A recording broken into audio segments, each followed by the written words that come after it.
dia Zoma 20 volana avrily taona 2020 izao. Tonga eto isika hivavaka sy hanatanana amin'ilay tompontsika sy mpanjakatsika araka ny teniny mandrakariva hoe eo toerana izay nitsonareo nianarana, eo no anotonam-panareo andeha isika amin'ny voninahitra azy riavana. Voninahitra ny evan'Andriamanitra irery ihany. Alleluia! Masina, masina, masina Jehova tompony maro, endry voninahitra ny rehetra. Amen.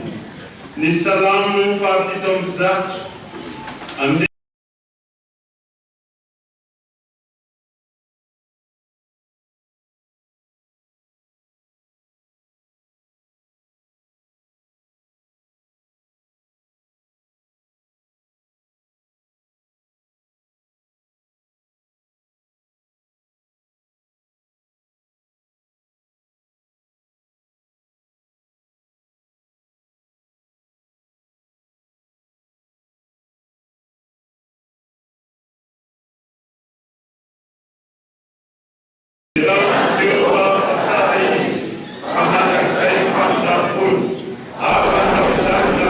Jehova dia izay navotany ho afaka tamin'ny tany amin'ny fahavalo sy nangoniny avy any amin'ny tany maro dia avy tany atsinanana sy andrefana ary tany avaratra sy tany amin'ny ranomasina.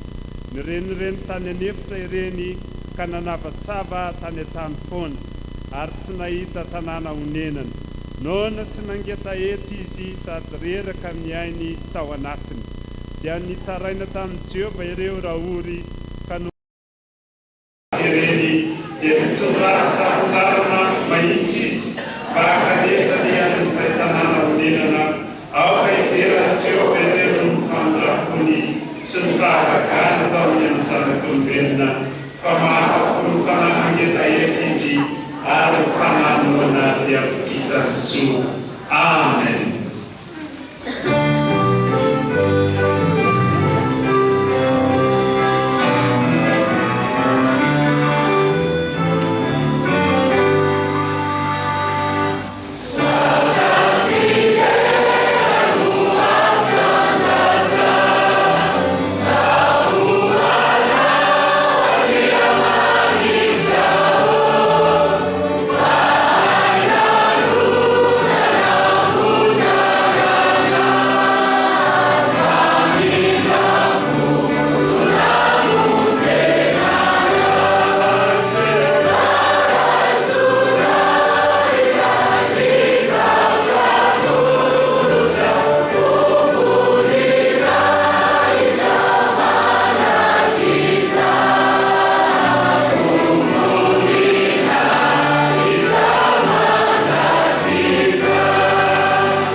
Andriamanitra tianay loatra ianao ka tsy mahafoy anay zanak'olombelona fa ny fitiavanao tompo mialoha mandrakariva amin'ny fitiavanay ianao.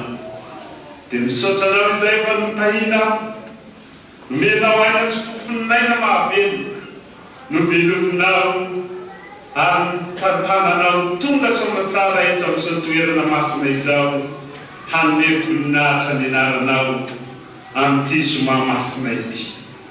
Anaraka ny lalana izay nidiavinao Jesosy Kristy Tompo hamonjena tetỳ amin'izao tontolo izao. Mangataka aminao ary Jesosy midiny entinao.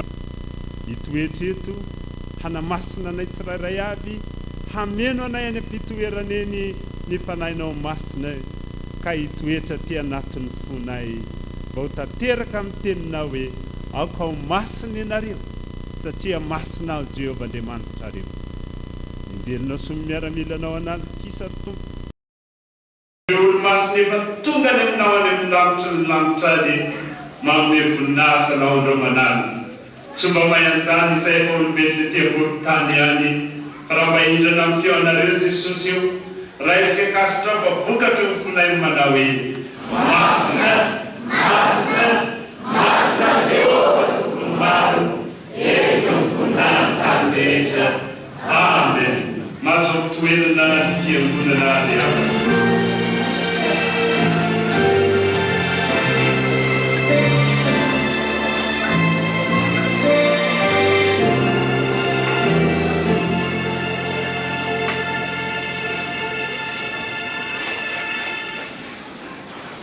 Rehefa malala rehetra amin'ny tompo raha ijery ny tantara dia malaza ny soratra masina isika ny zava-nitranga tamin'ity Zoma masina ity. Ny omaly nalatsika rehetra ny firaisana latabatra tamin'ny tompo ary indrindra tao anatin'izany ny vavaka nataon'ny tompo ho an'ny mpianatra sy ho antsika rehetra ihany koa. Ary dia ny afara tamin'ny fisambolana amin'ny Jesosy Kristy tompo izany ny omaly. Miloha amin'ny anarantsika izany rehetrarehetra izany amin'ity andro Zoma masina ity nondelo anaovantsika minarakira 350 amin'ny firana protestanta ny andimony voalohany ihany. Rehefa raha mangetaheta mila fijarana aza kivy mahareta sentonao ifarana.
Manomboka amin'ny 750 na ny filazantsara ny Zoma toko 9 manomboka amin'ny 710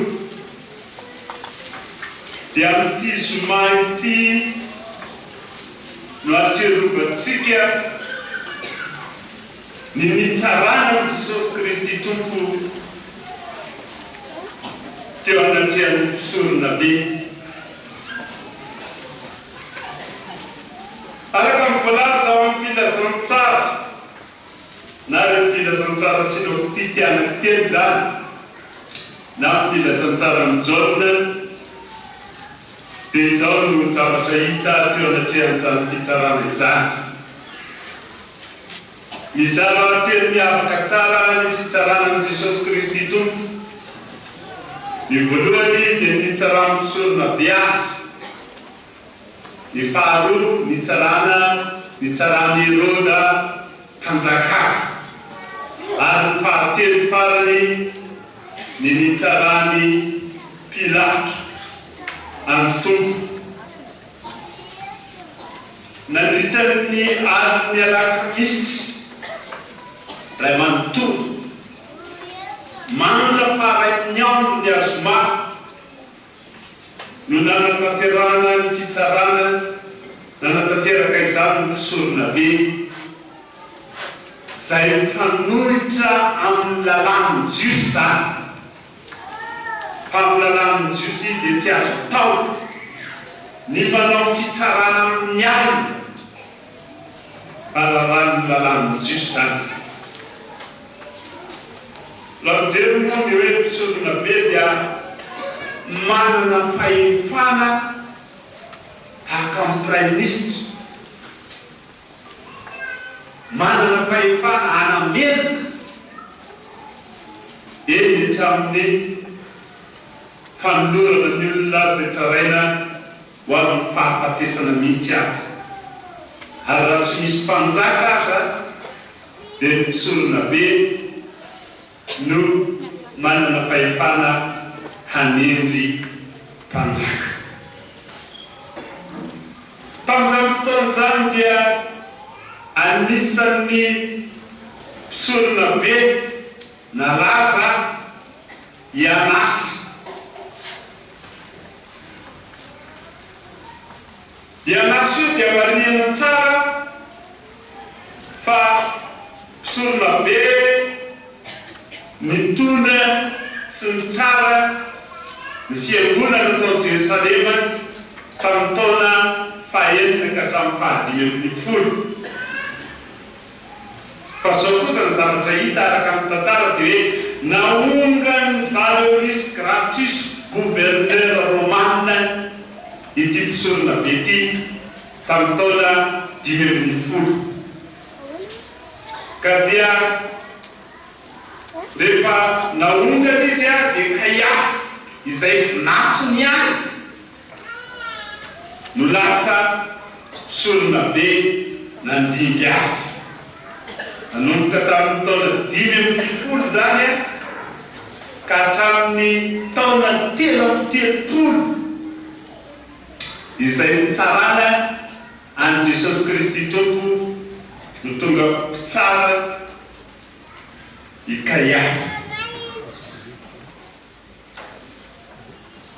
Na izany ary nefa ny zavatra misy anaiasy noho ny zavatra izay nataony teo amin'ny jiosy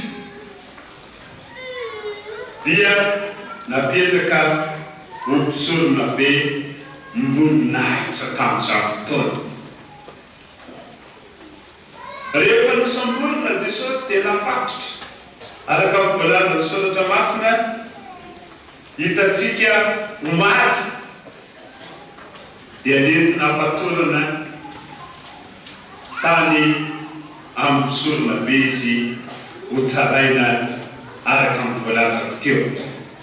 Ary dia nentina tany amin'ny Anasy izy no tsy namany.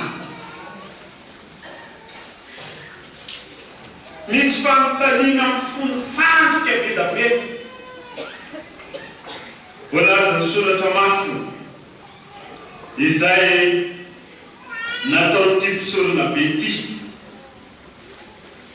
Raha mijery itsika ny ao amin'ny filazantsara ny Jaona toko 5:20, filazantsara ny Jaona toko 5:20 dia hitatsika eo zany manomboka eo amin'ny 5:20. Zao mivaky ny soratra ao amin'ny anaran'i Jesosy.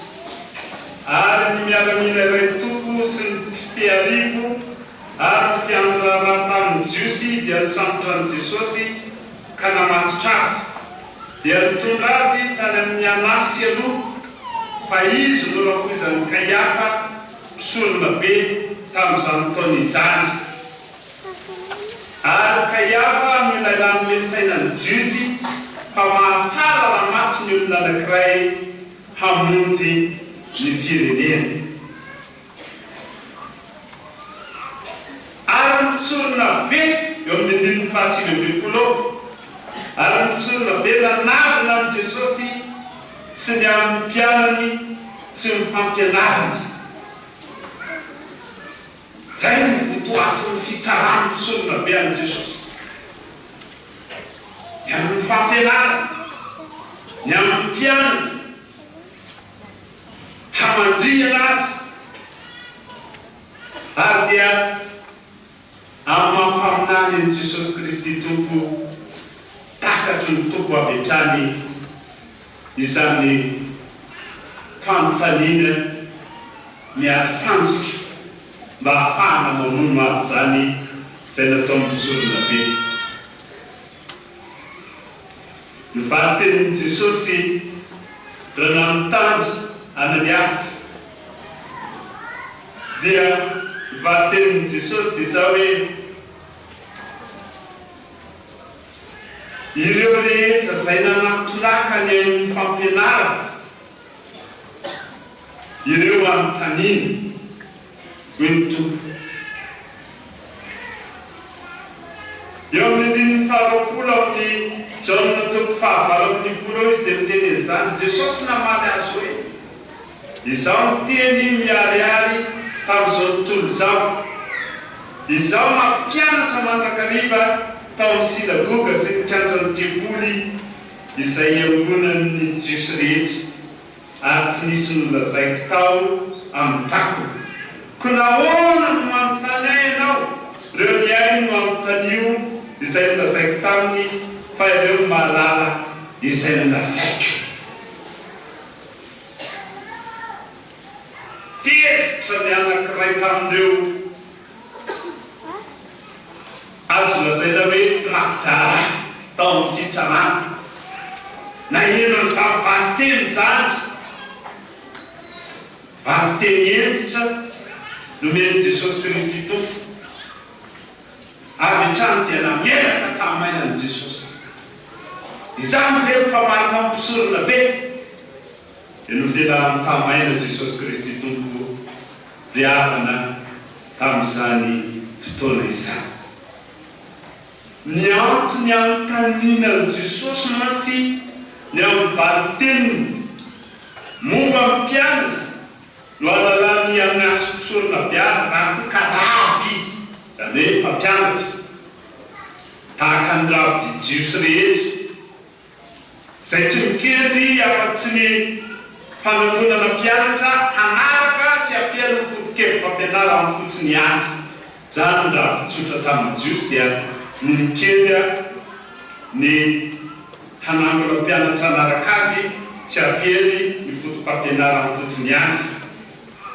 Ny faharoa kosa ny valitenin'i Jesosy momba amin'ny fampianaran'izy tenany kosa nahafantarany Ananiasy hoe raha toa ka ilaza tena ho Mesina i Kristy ka hiteny hoe zanak'Andriamanitra izy dia afaka hoelohana ho vaty. Satria amin'ny jiosy no manao hoe mitovy amin'Andriamanitra dia manao blasfemie zany na miteny ratsy an'Andriamanitra.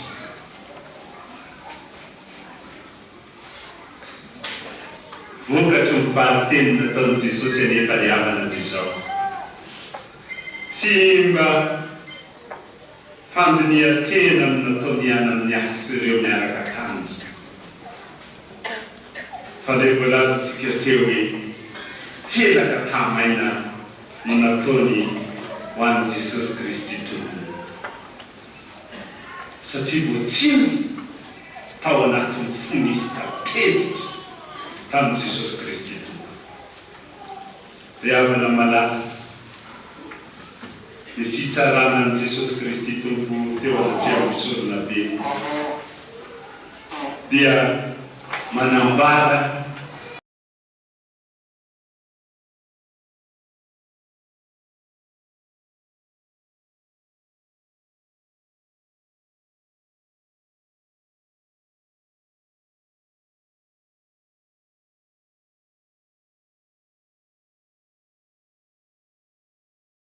fa izy no Andriamanitra ary ilay zanak'Andriamanitra raha tokana manana ny hery sy ny fahefana ety amin'izao tontolo izao. Eo anatrehan'izany ry afaka nitentsika anao ny larakira 10,000 sy 500 ao amin'ny fiarahana protestanta. 10,000 sy 500 ao amin'ny fiarahana protestanta ny andininy voalohany sy ny ndininy fahatelo tsara lova Jesosy ny mpanotavoavitra ao fahafonenana soa amboarinao ao anefana miteninao amin'ny tany tontolo isoradianay Jesosy tomponao sady efa manao transoa ipetrahana.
rehefa vita ny fitsarany anasy ry hafa alefa mitany amin'ny Kaiafa ndray Jesosy eto any amin'ny Kaiafa izy ity Kaiafa ity moa zay mpisolona be amperinasa Josefa ny tena anarany fa ny Kaiafa kosa dia karazana hoe anaram-bositra nomena azy ka ny dikany dia hoe andro tsara toana tsara amina solona be amperinasa dia izy no lohan'ny Sinediona araka ny tantarany olona tena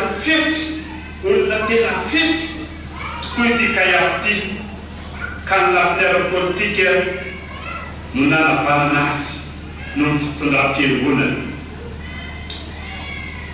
Ny Sinediona araka ny nambara teo no anaran'ny tribunal juste amin'izany fotoana izany.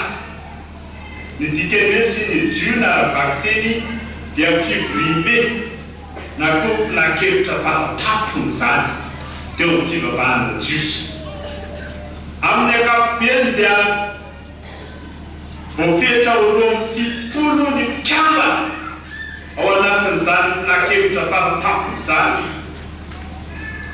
Roa amin'ny fitopolo ary anisany tao anatin'izany i Nikodemosy.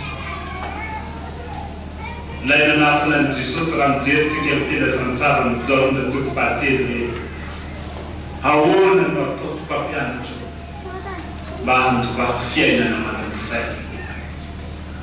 Eo Jesosy mantsy anazy hoe lazaika aminao marina dia marina tokoa raha tsy ateraka ilay olona tsy mahazo manita ny fanjakan'Andriamanitra. Gara Nikodemosy tamin'izany fotoana atahoana no ateraka ilay rehefa lehibe hiditra any ankibony renindray rany io ka matera. Eo Jesosy taminy zay ateraky ny nofo dia nofo ary zay ateraky ny fanahy dia fanahy. Izany lazako taminao fa tsy maintsy ateraka ilay ianareo. Nametrahany fanontaniana indray Jesosy. Tsy namary satria fanontaniana felifantoka eo foana napetraka amin'ny tompontsika.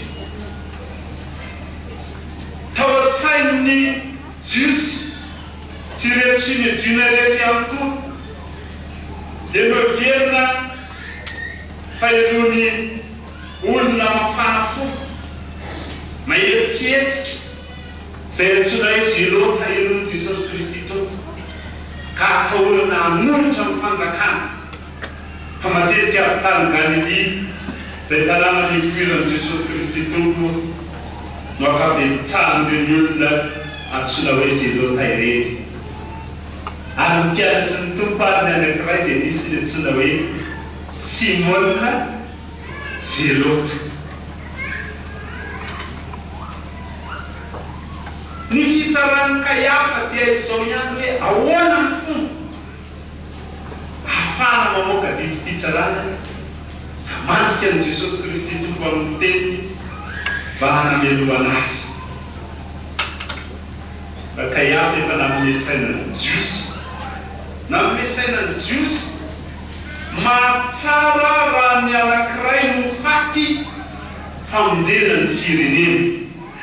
Tatsika zany amin'ny Jaona fahavalo amin'ny folo amin'ny fahitatra amin'ny folo raha misy olona anankiray maty ho famonjena ny firenena mba tena korotana ny fanjakana eo anatrehan'ny fanjakana Romanina tamin'izany fotoana zay mifehy fanjakana Israely. No heverin'ity Kayafa ity mantsy fa tsy maintsy hahiny izy ireo Jesosy ho tarika vahoaka ikomy amin'ny fahefa-pitondrany Kaisara. Zay ny antony araka ny nambarako teo. Tsy nahita mangirana ny amin'izay any melohana ny Jesosy. Ireto mpisorona be ireto na dia ny ampangalainga azy. Misy ny teny hoe io lehilahy io no enay fa hoe ravako ity tempolon'ny Jerosalema ity, zany no lazainy. Dia ho atsangany iray amin'ny andro fahatelo. Ny filazan'i Jesosy amin'izany nefa tsy takany tamin'izany fotoana fa ny fahafatesan'ny tenany anoloran'ny tenany ambony hazofijaliana ary ho atsangan'Andriamanitra amboninahitra rehefa tonga ny andro fahatelo. Zany no heviny ara-tsoratra masina. Rehefa izay dia lasa nalefa tany amin'ny Heroda mpanjaka indray aloha Jesosy. Eto any amin'ny Heroda mpanjaka Jesosy Kayafa. Nentina amin'ny fatorana, taritina amin'ny soavaly zany ireo olona. Tamin'izany fotoana, fatorana dia taritina amin'ny soavaly ny tompo. Naratra lamosiny ray manontolo. Rehefa tonga tany amin'ny Herôda, talanjona Herôda nahita Jesosy Kristy tompo. Tamin'izy vao teraka tany Betlehemany Jodia no naniry ahita ny tompo, Herôda mpanjaka fa tsy nahita. Na dia natetika ary tamin'izany fotoana izany efa hamono an Jesosy, anapadoan Jesosy, tsy nahita. Fa rehefa aty amin'ny taona 13 hitsara an Jesosy Herôda mpanjaka. Tao amin'ny Herôda indray dia ozy Herôda hoe, ianao mahay fahagagana, ianao mahay famantarana maro isan-karazany, mba hanao fahagagana anankiray hoe hojereko. Tsy namaly any Herôda Jesosy Kristy tompo tamin'izay fotoana izay. Dia ozy Herôda hoe, tsy mety miteny kory va ianao? Nasainy Herôda hoentina tany amin'ny Pilato amin'izay Jesosy tamin'izay fotoana izay. Feno fahendrena ny tompontsika ry havana. Ary mbola feno fanantenana ny tao anatin'ny taona dia mafy tamin'ny ary niatrika izany fitsarana izany. Na dia nangiry firy ary ny tenany dia ny tanjona tao anatiny dia izao hoe nalefa tety amin'izao tontolo izao izy hoavitra hamonjy ny maro. Andeha tsiaro amin'izany nataon'i Jesosy izany tsika ka hanao ny hira 524 ao amin'ny fiarana protestanta. Jesosy mora fo indrindra, tsara sady mahasoa, tsy miova tsy mifindra, tompo be fidi tokoa. 524 ny andininy voalohany ihany.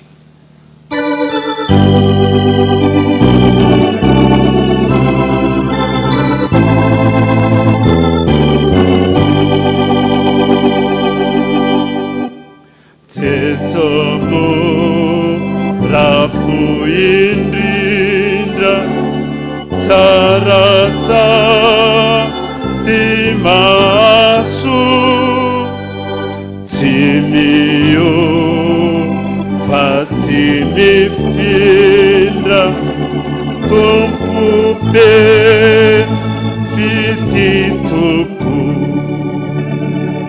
Mba iriko toazy, tsy mba mety susupo, fanilo nunamni fuku ra vini manju nendin faro Jesotina netiteni Jesoti na netitena sinande vitatuku nefato bubearena sifanza kafututu bairi kutuasi sanini uriku kanisa ninufidiku fafia nanatuko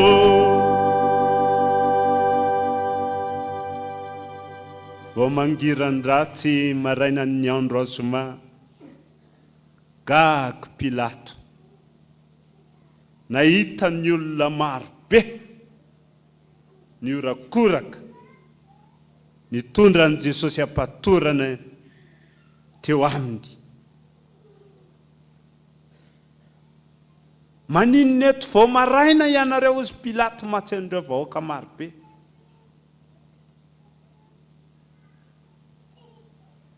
Namaly ny olona nikikika. Omboy amin'ny hazo fijaliana. Omboy amin'ny hazo fijaliana. Dia ozy Pilato efa inona moa ny eloka nataony? No omboana amin'ny hazo fijaliana izy. Nalain'i Pilato Jesosy niditra tao androva niaraka tamin'ny miaramila izay nitondra azy. Fa ny vahoaka teo ivelany. Nanadina ny Jesosy Pilato. Ianao va mpanjaka ny Jiosy?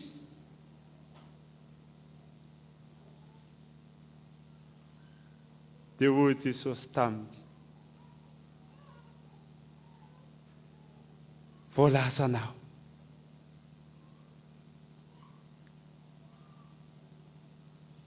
Ary dia tamin'izany fotoana izany nanambara Pilato satria tia hanafaka ny Jesosy Kristy Tompo. Namperitreritra azy fantatra koa ny nofiny vadiny. Zay voalaza ny filazantsara sinoptika anankitelo. Ny amin'ny hoe tokony tsy hanaovana ratsy an Jesosy Kristy Tompo.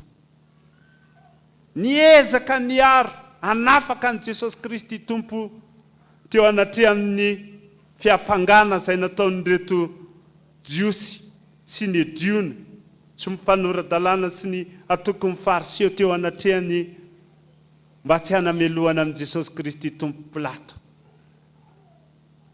Fa vao maika ny antsoantso ireo hoe omboy amin'ny hazo fijaliana izy, omboy amin'ny hazo fijaliana izy. Lasa ndray nalain'i Pilato Jesosy. Nampikanjony akanjo volomparasy ary nampisatroany satroka tsilo. Ary dia miteny tamin'ireto jiosy reto ndray Pilato mbola miteny manao hoe zao no izy amin'ny fetin'ny Paska sahala amin'izao manana fahefana hamoaka olona anankiray amin'ny gadra. Ka ho avoakako anareo Barabasy. Barabasy izay voalaza ny soratra Masina raha mijery ny filazantsarantsika fa jolampamon'olona.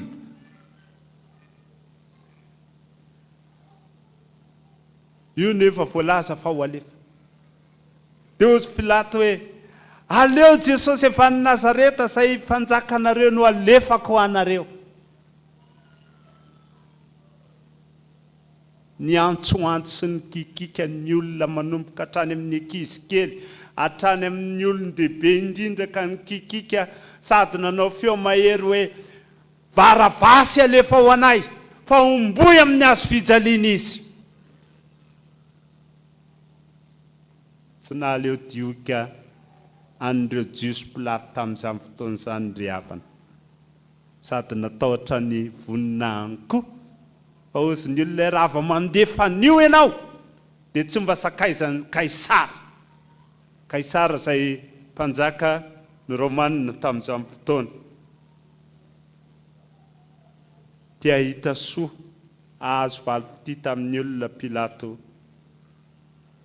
nalefa ny Barabasy fa natolony omboana tamin'ny hazo fijaliana Jesosy Kristy Tompo. Ary dia miteneniny hoe oentinareo ary izy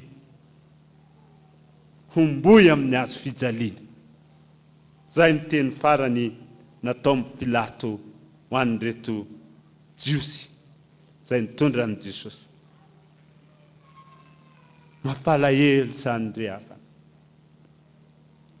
Ny mpanjaka lay tsy nanatsiny akory natolotra omboana tamin'ny hazo fijaliana no ny fahotako sy ny fahotanao no anton'izany.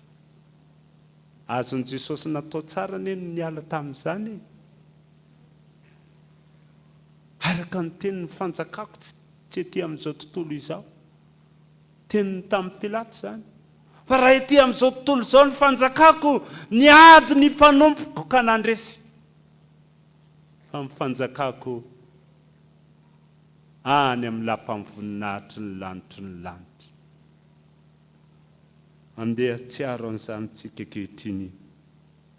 Hitsangantsika anao ny hira 770 sy 700. 770 sy 700 ao amin'ny firana protestanta.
Nipetraka ny fiangonana. Fa rehefa natolotra kosa Jesosy Kristy Tompo eo amboana amin'ny hazofijaliana, zao ny zavatra mahagaga ry havana. Ny ankizy kely be da be zay tao avela amin'ny tao, satria nomena Jesosy tamin'izany fotoana kapohanareo izy, dia omboy amin'ny hazofijaliana. Nafijaliana amin'ny Tompo. Ny ankizy tao avela amin'ny tao niorakoraka. Raha mahatsiarontsika tamin'ny alahady izay nikaran'i Jesosy tany Jerosalema, niorakora-pifaliana, mpanjaka Jesosy. Fa tamin'izao Zoma zao kosa niorakoraka hoe omboy amin'ny hazofijaliana izy. Ary ny ankizy kely rehetrarehetra tamin'izany fotoana toa nahita tady, namatorana ny tanany havia sy havanana, notapenana amin'ny masony toy ireny manao raosy-jamba ireny, dia efa fisotomana Jesosy Kristy Tompo, mikakakaka sady mitorany ny ankizy kely rehetrarehetra tamin'izany fotoana, mahita ny Jesosy ao anatin'izany fijaliana izany. Mangataka anareo solitena amin'ny ankizy mba hivavaka, hifona eo anatrea amin'i Jesosy, fa isika no tena nanameloka amin'i Jesosy Kristy Tompo, nanolotra azo omboana tamin'ny hazofijaliana. Raha misy anankiray solitena amin'ny ankizy hivavaka izao ety anoloana ity. Fona eo anatrehan'i Jesosy.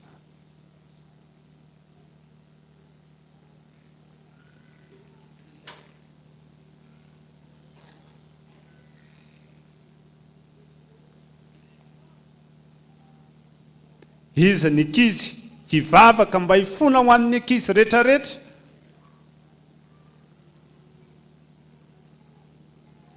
Avare amin'ny sampanare misy mihazakazaka iny.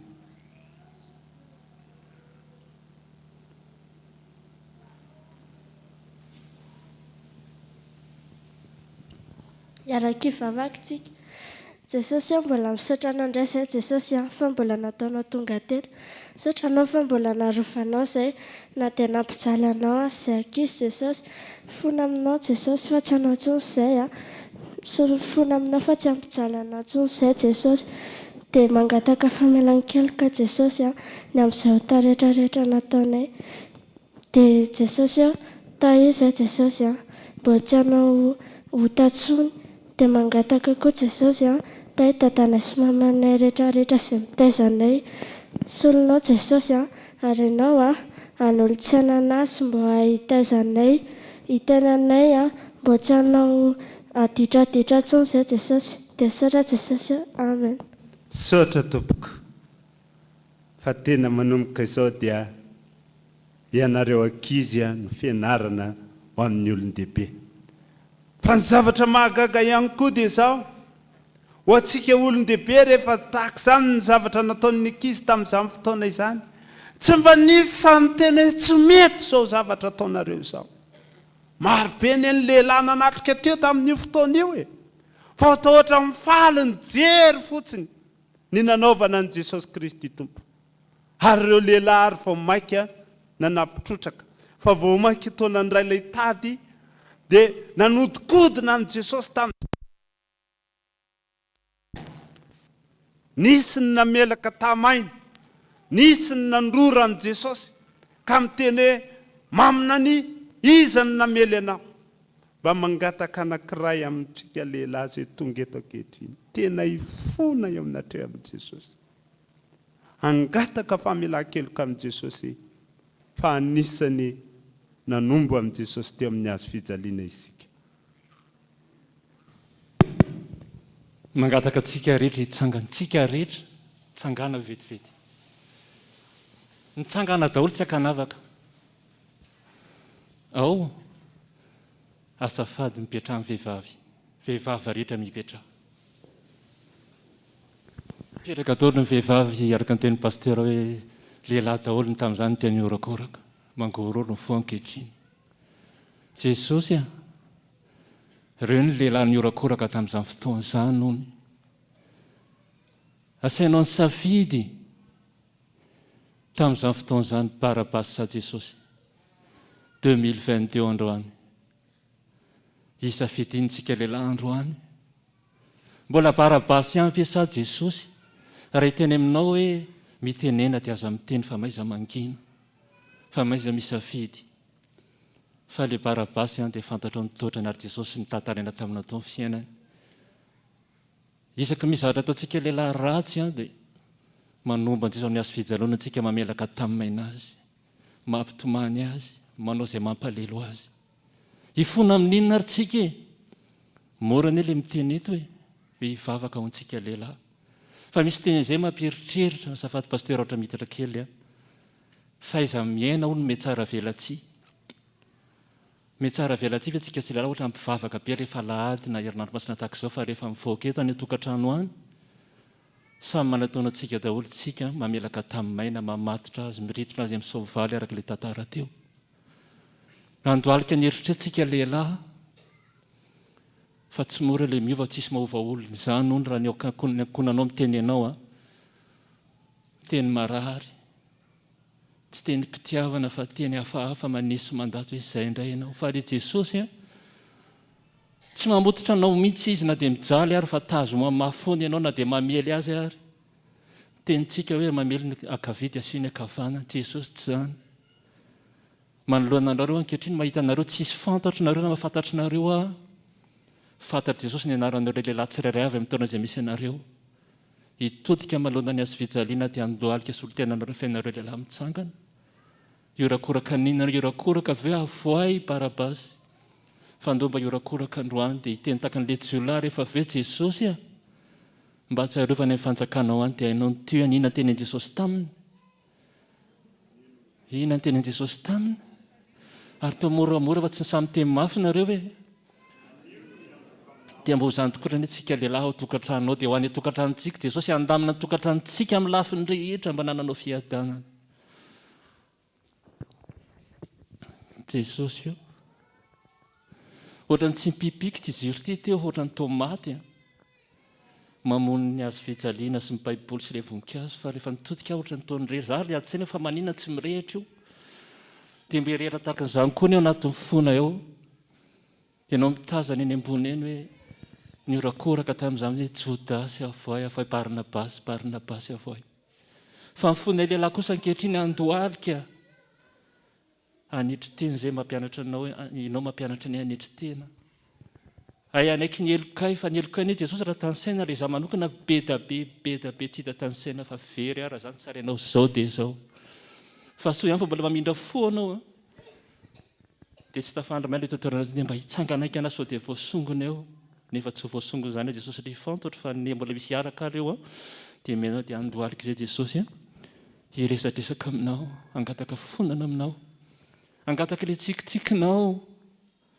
anotra ny tananao ianao dia mba andraina tsirairay avy ikasika any amin'ny tananao fitiavana amin'izao andro alaka misy zoma arivo izao. Jesosy io, ilay zoko malalanay, ilay mpanjakanay, ilay Andriamanitra afipetraka, ilay iva fijery, ilay nampianatra anay amin'ny alalan'ny pasteur Andrianatoandro, ny totranao, ny fonao, fomba fiteninao, fomba fandehanao, ny fahalemem-panahinao. Ohatra maka modely ny pasteur Andrianatoandro ireny amin'ny totra ny fahalemem-panahiny, ohatra ny hoe tsy mety tezitra mihitsy pasteur Andrianatoandro. Satria ianao mampianatra izany totra izany hatramina zaza azy. Izay lehilahy reto ankehitriny, raha tsarainao izay fa Andriamanitra mitsara marina ianao fa tsy diso. Izay mora tezitra, mora sosotra, mora tafotoana, mora taritana any amin'ny zavatra hafa, dia voatarika ny fanaratsy izay melaka tamin'ny mainanao, anisy ratsy ianao, anao izay anameloka anao fa tsy manaiky ho zanak'Andriamanitra izay lehilahy, eo ambava fotsiny izany araka dia hoe fahaiza-miaina mety tsara vela tsy aminao daholo izay. Na misy finoana ary ianao dia tahaka ny voatsinamy dia sarona foana izany, saron'ilay fahotana foana izany isan'andro. Izany mahatonga anay mandohalika ankehitriny Jesosy amin'ny totranay lehilahy rehetra, samy manana ny totranay lehilahy izay nijorona ny lohananao teo. Raha mipetraka ny vehivavy dia nianjaanja teo ny lehilahy rehetra. Tsisy miafanao ny zavatra ataony, na ny fomba fijeriny, na fomba fitsikiny, na fomba fanaony, na ny teny masirasira ny lehilahy moa dia hainao tsara fa tianay lehilahy ny resaka masirasira amin'ny fiainana andavanandro any amin'ny birao, any tokantrano, na ao amin'ny fanaova satria mamelaka taminao izany totra izany dia ny retanao, ny efinao, na dia mahafoatra n'inona ary ny 12 ny enjera.